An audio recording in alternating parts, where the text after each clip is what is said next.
We've been working through a series called God of All Comfort in recent days, and today we're going to continue on, and next week we're going to finish that, and then we'll head into a couple of Christmas-themed messages, and so just wanted to let you know where we're heading with that. We've sort of circled our thoughts around this idea that comes out of Isaiah chapter 40, where God says to Isaiah, you're delivering lots of bad news in the middle of bad news that's going on in your world. And so Isaiah, I have a purpose for you. I want you to comfort my people with some words as well. So it's not just a lesson in condemnation and correction, but it's also a reminder of my goodness to them. And so Isaiah is giving these words in Isaiah 40 as a result of God saying, comfort my people as well as correcting them. So just as we've been going through sort of a challenging year, I just wanted to bring some words of encouragement in the midst of challenge, and that's sort of where we're at today. So what we're not going to do today is read all of the book of Job, so relax, but we are going to look at the basic ideas all the way through, and I know I'm going to skip a whole bunch of things, and that's okay. But we are going to look at the example of Job, especially as it refers to this idea of being comforted in the midst of hard situations. So I'll give you the quick synopsis of the book. The book of Job really is it's a crisis at the beginning, and then it's a bunch of guys trying to figure out philosophically why all this happened.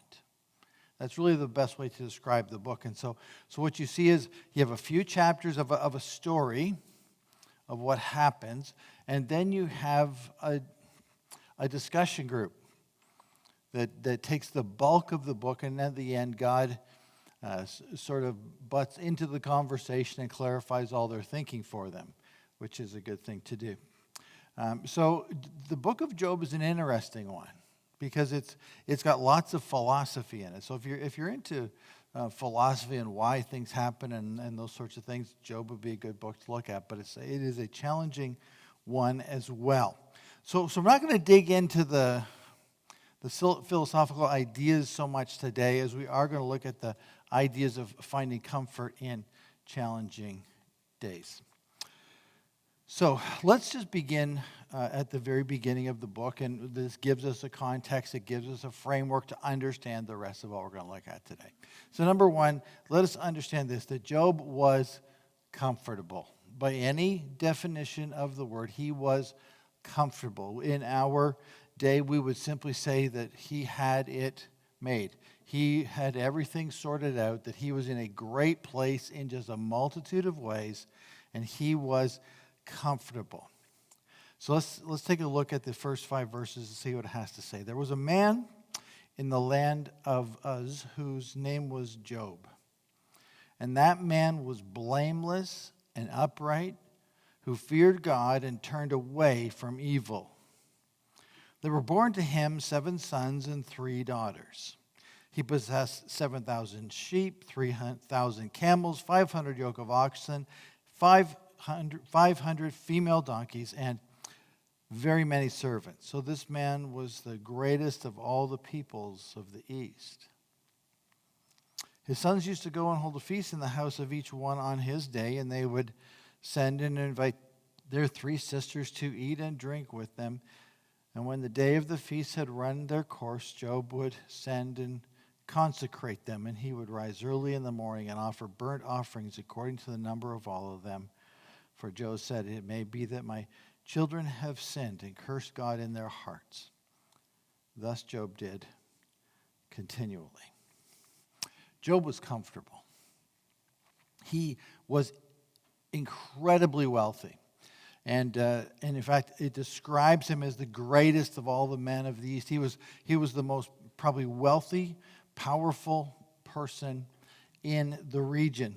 He had prestige because people look at him and say, wow, if you want to be a success in this world, there's the way to be. Be like Job.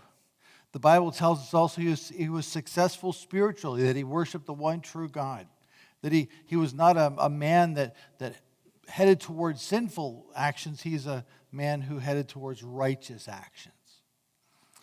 He had probably lots of power and lots of influence. If people wanted to know whether or not to do something or not, to engage in a project or not, I bet you Job was one of those go-to guys. We should ask Job what he thinks about that.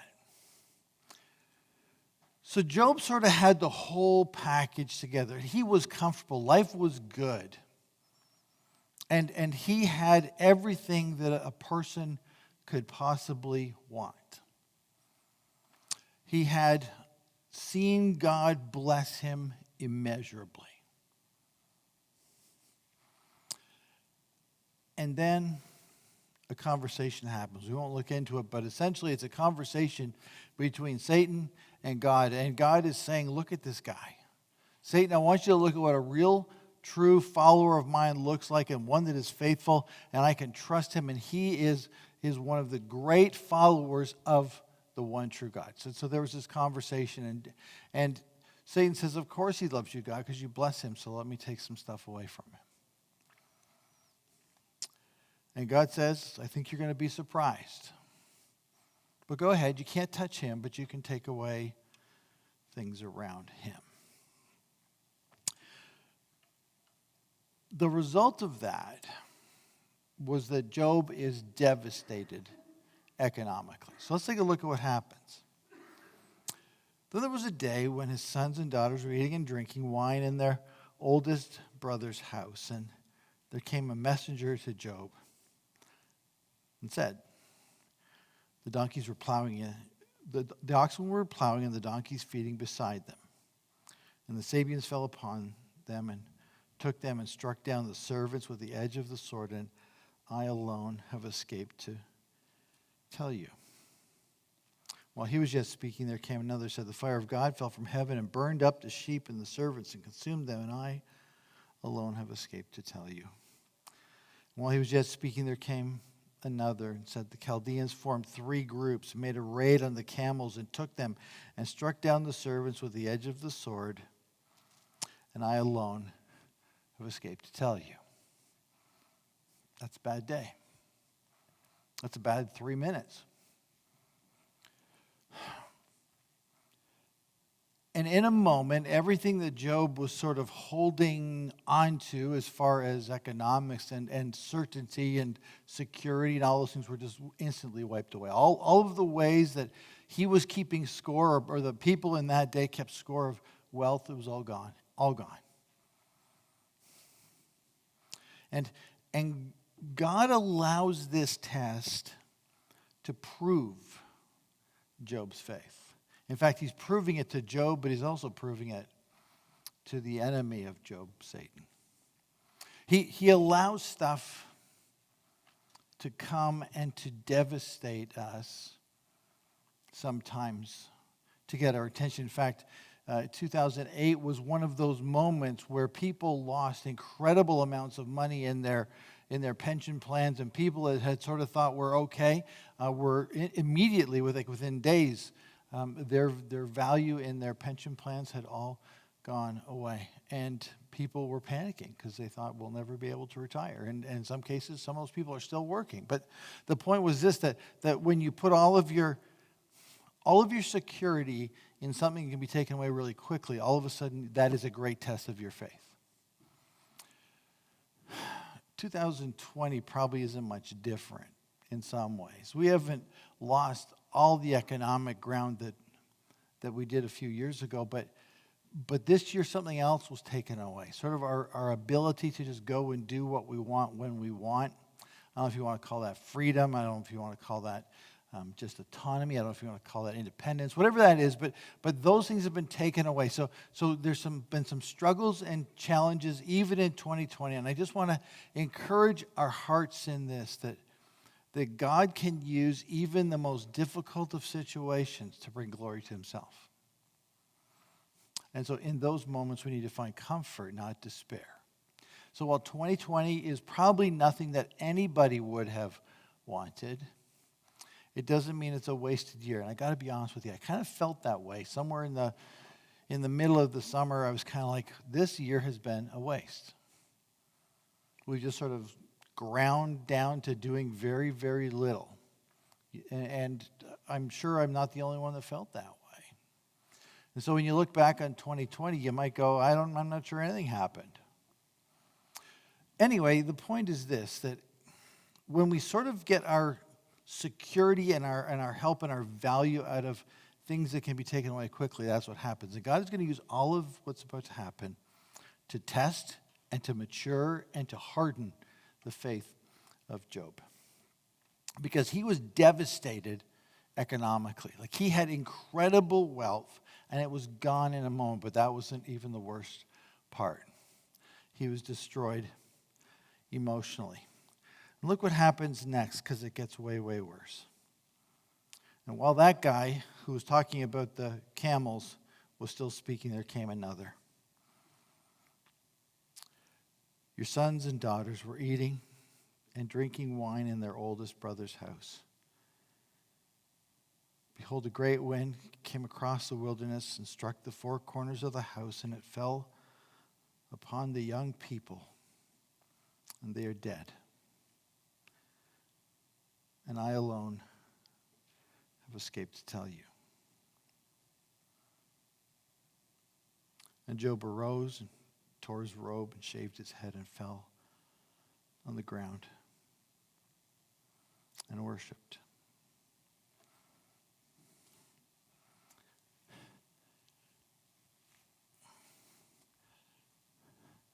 Job is gutted to the point he falls on his face and he recognizes that only God can be a solution to this. That's what that idea of worship is that face to the dirt position. That quite honestly, we don't get to way near enough. Where we just have this ultimate dependence on the God who has control of everything. And in that act of worship, Job recognizes God is in control of everything. But he tears his clothes and he sits down in ashes, in absolute mourning. If you're a parent here, you probably track with me on this. And I gotta be honest, I've read this text many, many times. And man, you hope your heart never gets so hard as this, but you could just read it and go, yeah, well, that was Job, and that was, 6,000 years ago. Oh well. This guy lost everything in a moment. And maybe if you, like I said, if you're a parent like me, you maybe track with this way of thinking. But it's like, God, you can take this and that, and I'd be okay if you just peeled this bit away from me. And I can deal with a lot of things in my life, but God, not my kids. Not my kids. Like, there's so many times, my kids aren't here today, so I can tell all the stories I want, I guess, about them. But there have been times, especially when my youngest two struggle with migraine headaches like I do, and so I feel for them. We commiserate. But there's a lot of days where I see them like in intense pain, writhing on a bed, and no relief coming. And I think to myself, I would take that pain myself if I could free them from that. It's like, God, you can do anything you want to me in my life, but not my kids. And in a moment, Job didn't lose 1 or 2 or 3. He lost 10.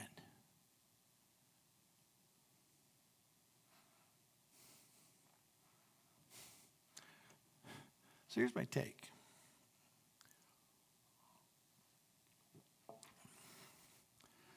On the day that I think I'm having the worst day ever, on the day when you are having the worst day ever, remember Job. And I can tell you this, whatever it is you're going through, there's a guy just like us who's gone through way worse. Way worse. And what we need to get out of this too is this simple reality that God allowed this to happen in Job's life to prove his faith, not to destroy it. So, as we wander through this train wreck that is 2020, and as we struggle to make sense of what God is doing in these days, let's understand this, that God is not in the business of trying to destroy our faith. He's in the business of trying to build our faith. And so we have had this choice in 2020 to choose.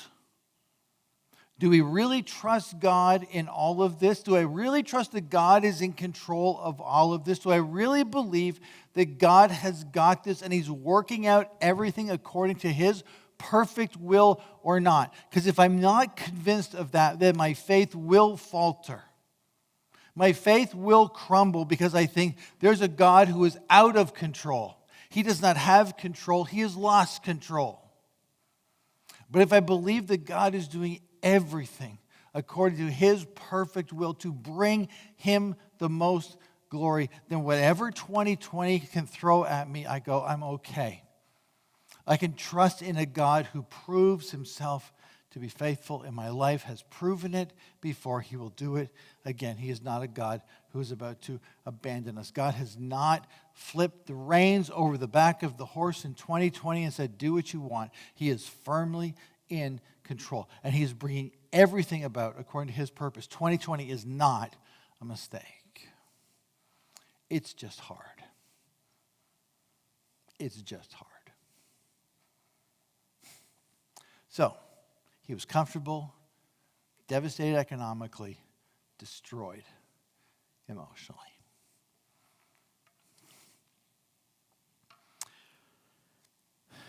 And in the midst of all of the pain and all of the struggle and all of the stuff that happens, his friends come along. In the gap, just so you know sort of all of the story, I'll tell you what happens. Job is the conversation subject again between Satan and God, and God says, I told you he would worship. He didn't curse me, he worshiped me, even when you took all the blessings that I'd given him away. And then Satan says, yeah, but you didn't let me touch him, right? If I touch him, then maybe he would curse you. He would turn his back on you, God. And God says, you can do what you want. And so it talks about all of the stuff that goes on there, and it's pretty horrible. But essentially, he's just covered in sores from head to toe.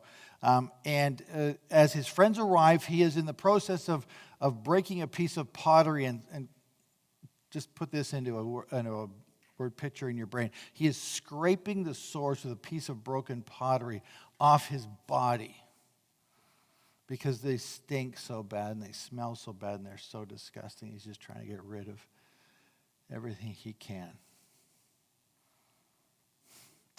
And his buddies arrive. Verse 11 of chapter 2. Now when Job's 3 friends heard of all this evil that had come upon them, they came each from his own place. Eliphaz the Temanite, Bildad the Shuhite, and Zophar the Nathanaite.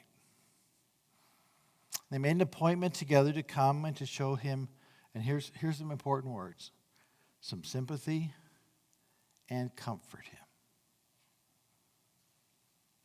And when they saw him from a distance, they did not recognize him. They raised their voices and wept. They tore their robes, sprinkled dust on their heads towards heaven. And look at verse 13. And they sat with him on the ground 7 days and 7 nights, and no one spoke a word to him, for they saw that his suffering was very great. So here's 3 guys come along, and they have really good intentions. They want to sympathize with him, and they want to comfort him. Those are really laudable things to do. I think when we're going through difficult times, I dare say in this year you have either called, emailed, connected with someone, or they've connected with you for only the purpose was to see how you were doing and to comfort you if they could in any way, if you're having a bad day. I bet you that's happened in this year for all of us. And so they arrive. They arrive and they're there for a really specific purpose. And I love what happens in this verse, in verse 13 especially, is they sit down with him. Like he must have looked like nothing on earth because they don't even recognize him until he got up really close. He must have been an absolute wreck. And they chose to just sit with him. The Bible tells us they sat in the dirt with him, and they sat for 7 days and 7 nights, and no one said a word. Now, why would they include that little detail? Because I think, honestly, here's the thing. And friend who's trying to comfort and encourage someone else, here's a takeaway for all of us, I think.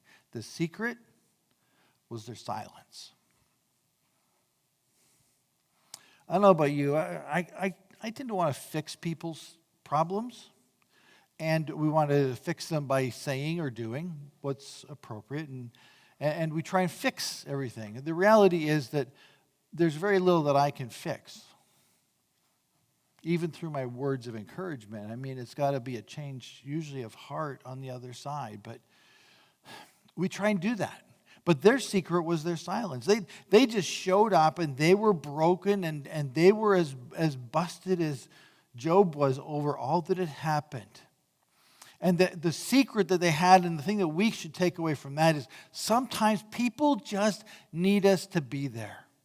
They know that you can't fix their problem. You know that you can't fix the struggle they're going through. They know that you can't take away the grief or the pain or the frustration that they are experiencing. They just need to know that you're there.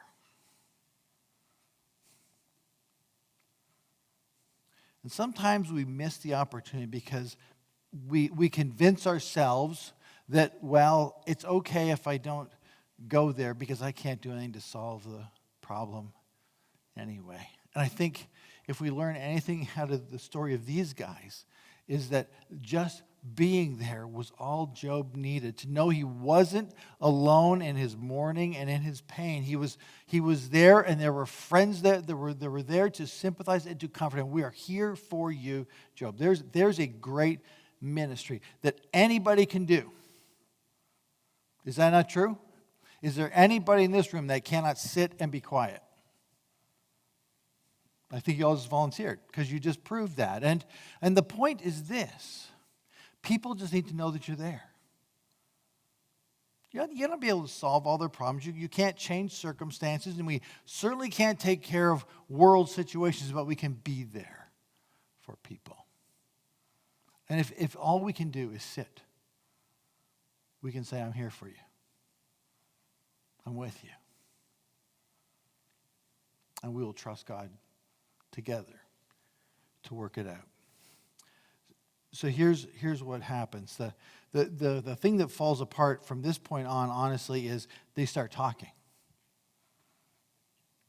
They start talking. And they say some pretty foolish things in their talking. So the next 30 or so chapters are them saying some things that are in a lot of cases foolish and generally wrong, but they're trying to explain away why bad things are happening to Job.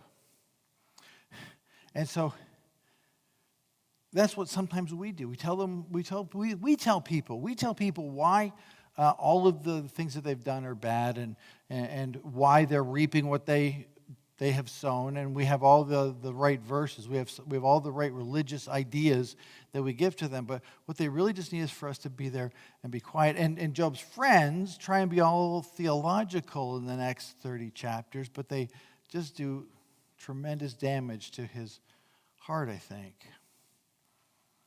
They don't really accomplish their purpose. In our zeal to help people be better, sometimes we do them great harm. Again, sometimes you just need to sit and say nothing.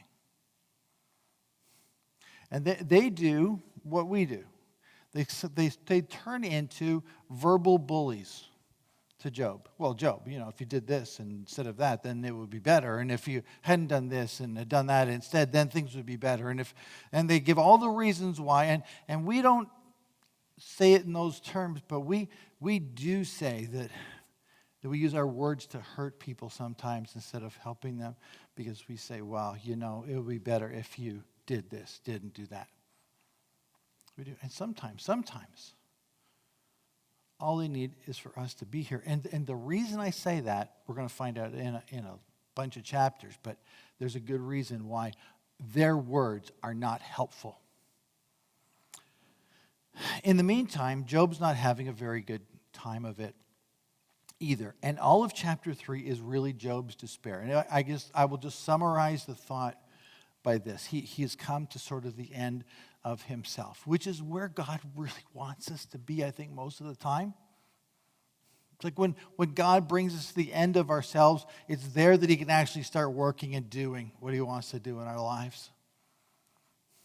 So when we are dependent on us, we don't depend on God, and that's not where we need to be. So God brings Job sort of to the end of himself, and he sort of just encapsulate the whole chapter. He basically says, it would actually be better if I'd never been born. The things I would be happier if I did not exist. Now, philosophically, that sort of breaks down a little bit, because you couldn't be happy if you didn't exist. But the whole point is this. He says that I and everyone around me would essentially be better if I wasn't here. That is a lie.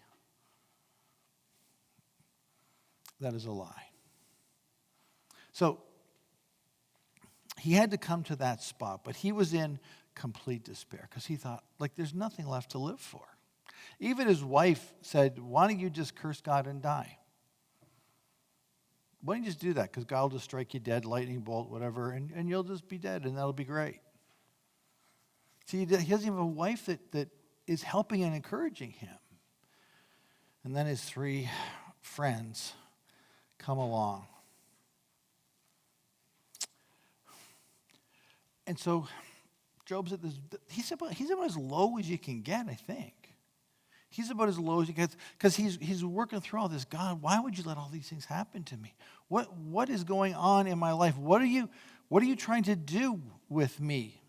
I've done everything that I think I should to please you, and yet all of this has happened. And he's looking for answers, and he basically says, God, I've done nothing worth judgment. God's got to get to a point he's going, that's not the point of it all. You've missed the whole purpose of this, Job. It's not to judge you. It's to perfect you. So here's what happens. His friends tell him all kinds of things. Job, you're just getting what you deserve. Job, you think that you're righteous, but clearly you're not righteous because God's irritated and ticked off at you. That's why he's done this to you. They go on and they have several rounds of theological, philosophical debates as to how they can explain away all these events. And like I said, they said lots of things, but none of them were actually true. And Job replies in a really interesting way. At the end of chapter 21, Job has given his rebuttal. And his whole point is this, that because one of the arguments they've given is that wicked people don't get ahead in our world.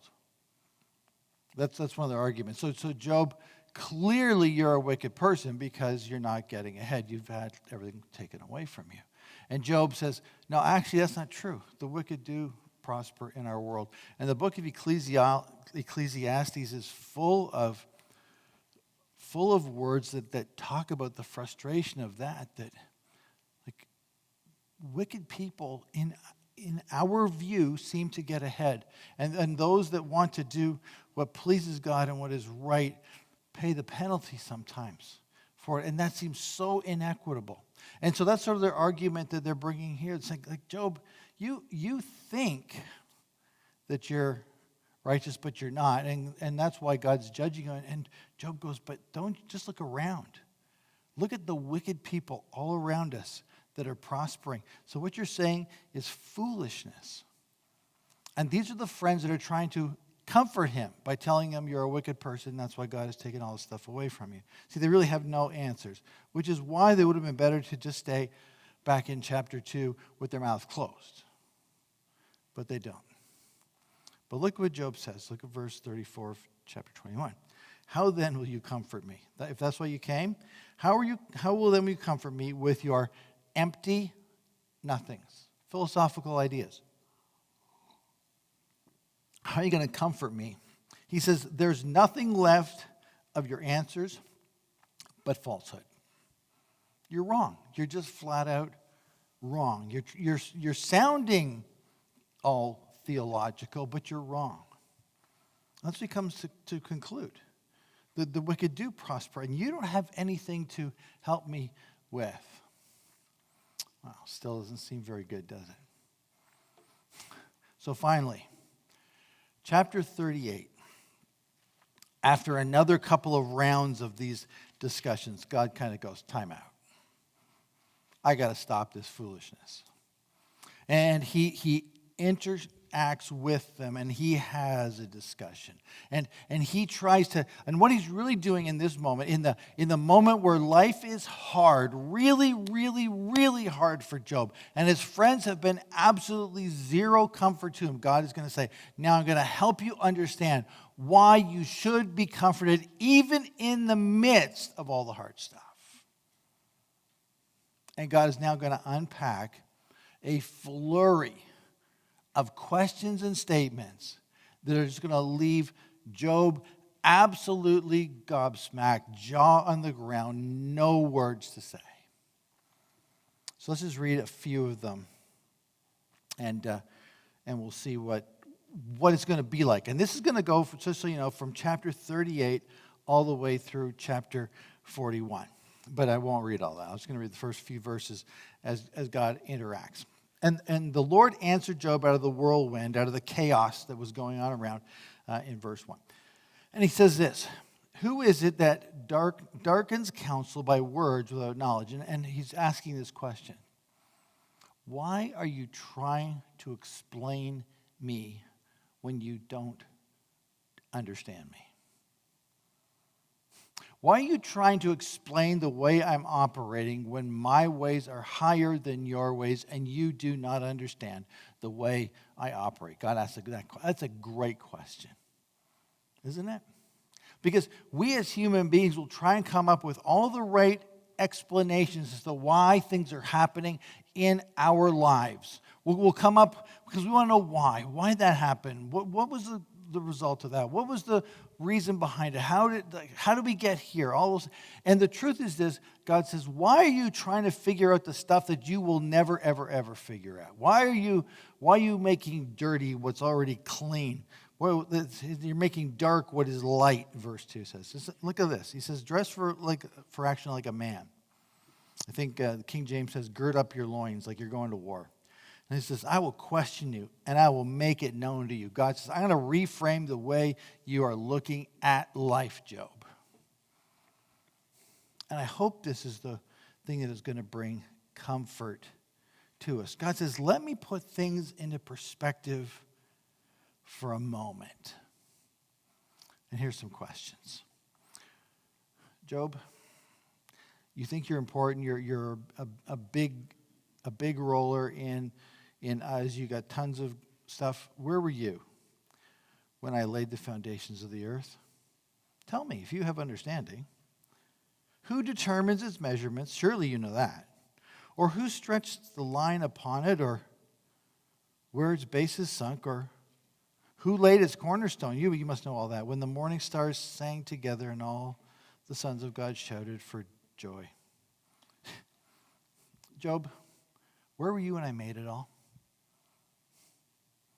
See, I'm not the God who just comes and goes. I'm the God who's been before, and I'm the God who created everything. I'm that powerful God. And he just talks about all of the power of creation over and over again. Like, do you understand the expanse of the universe? And I put every star, and I call them by name. Do you understand that the patterns that we see in our world, we see the rains and the snows? Do you understand that, Job? Do you get that? Do you understand how that all happens? No, you don't. He even asked a great question. Do you know when the mountain goats are born on the top of the mountain, Job? You don't even know that.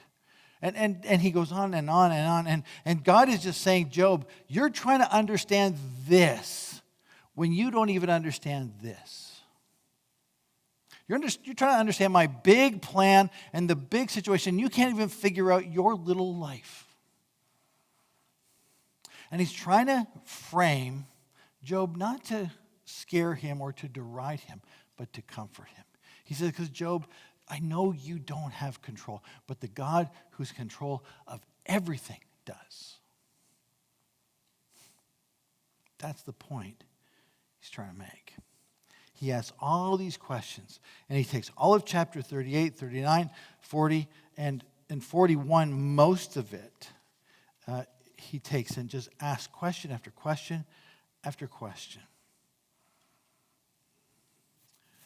And then Job has to come to a conclusion. So look what it says in chapter 42.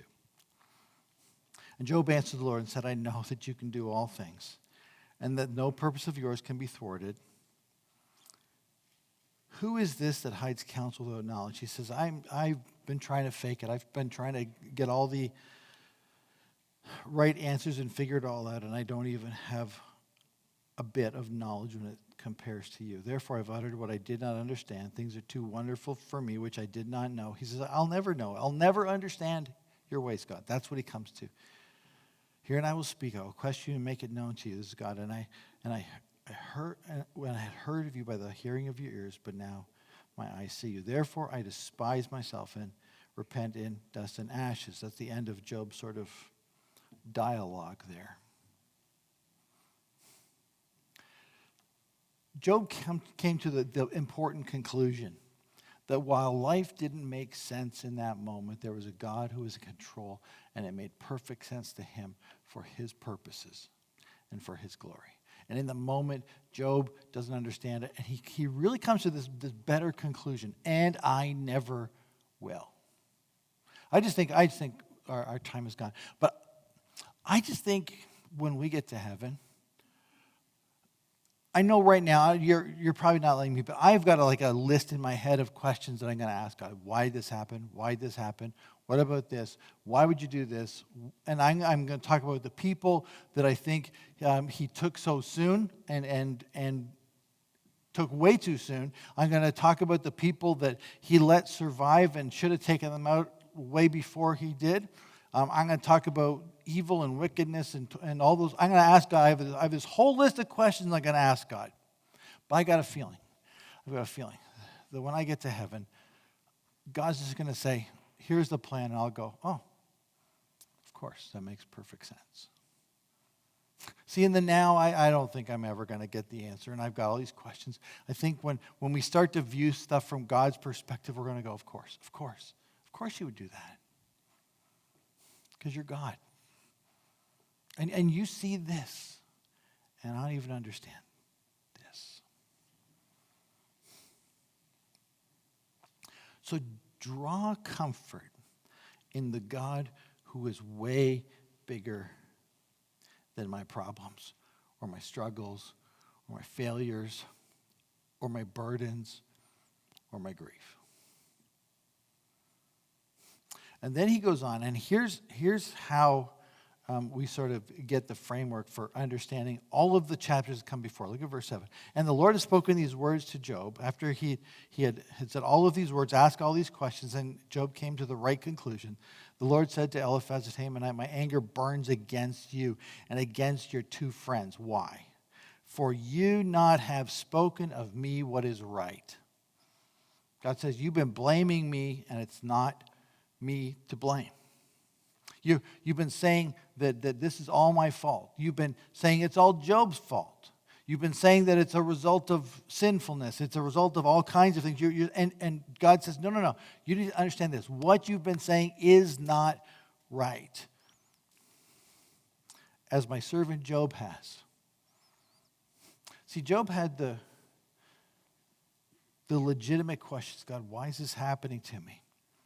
And he came to the right conclusion. It's because it's what God is doing to bring glory to himself. And God is bigger than my little, tiny life. He came to that right conclusion. And God actually makes them go and offer sin offerings for their incorrect things that they've said about Job and about God and the way God operates. So here's the thing. That God is bigger than me or my view of him. And after lots of questions, I choose to rely on God, not on myself, who is bigger than everything. He spoke everything into existence. That's the God we have to find comfort in.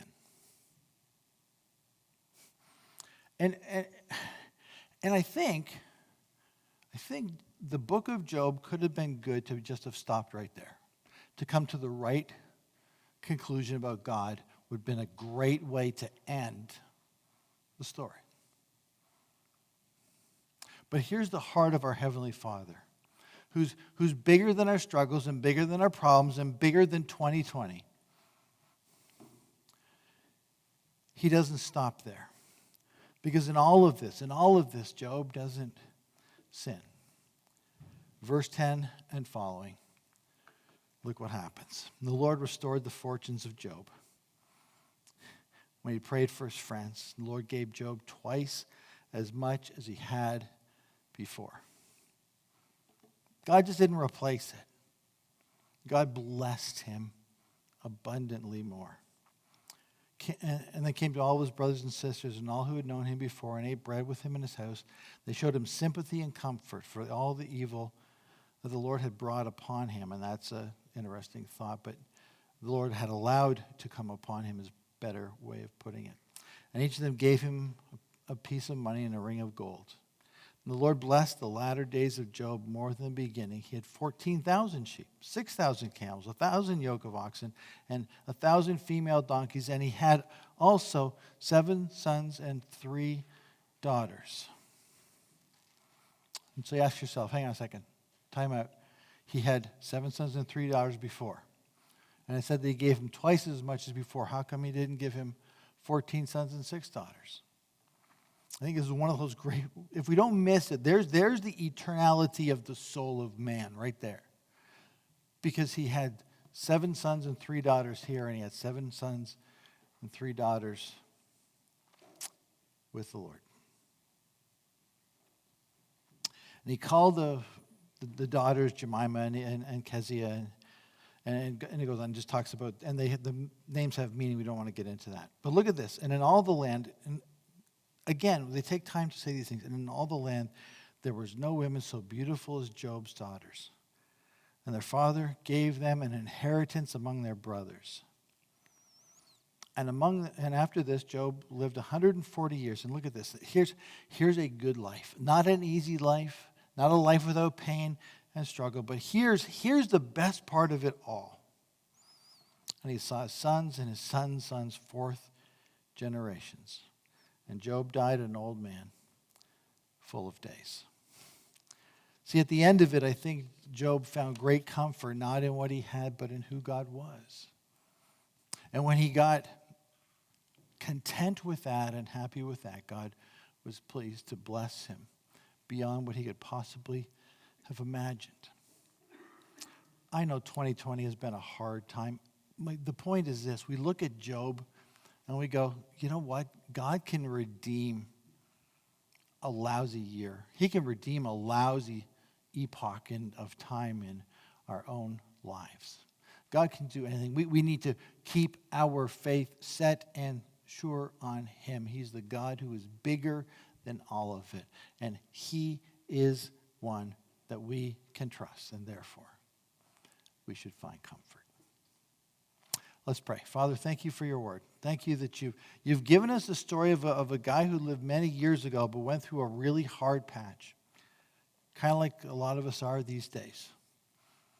God, he came to the right conclusion that you're in control, you're bigger than all of it, and that you aren't doing this to punish, you're doing it to to perfect and to mature and to harden our faith. So God, I pray that in 2020 you'll help us to see the challenges that have been here, and there have been many. Help us to see them as opportunities to see you new and fresh, as powerful and as holy and as righteous and as good. So as we go this week, comfort our own hearts so that we can in turn comfort others and talk about you and make you famous. We ask these things in the name of our Savior Jesus. Amen.